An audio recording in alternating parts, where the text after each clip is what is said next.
دائما يحطون اللوم على المغترب اليمني. السبب المغترب اليمني، المغتربين ما يحتوون بعض، مدري ايش يفعل لك المغترب اليمني؟ هو دخل اسمه عامل مكتوب، ما دخل مستثمر. شوف المغترب اليمني مو محصور بس على أمه وأبوه يصرف عليهم. والله العظيم والله إني أعرف ناس هنا لو من 10 سنين ما عنده ريال واحد.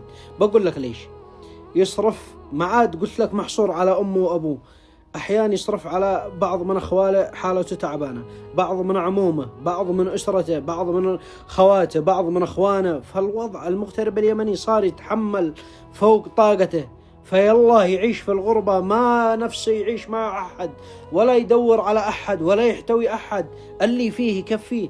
في ناس أكثر ناس مغتربين يعني له 7 له 8 له 10، عندما تكون لك 10 أو لك 5 سنين من أهلك خلاص ما عاد ودك تسأل على أحد، من راح.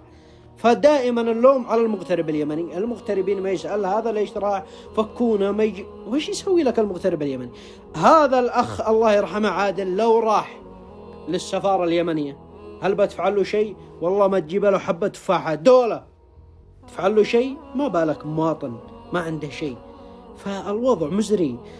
المواطن اليمني يعاني في الغربة في اليمن، فأصبح نفسي ما عاد هم أي شيء، لأنه صار أسرته يحتاجوا، أهلي يحتاج. ضاقت على المغترب اليمني. أنت في وضع يعني لا يحسد عليه، أقسم بالله. دائما اللوم على المغترب اليمني. كم جهده المغترب اليمني، يلا يكمل شغله وراح نام، صارف على أهله، قلت لك على خاله على عمه.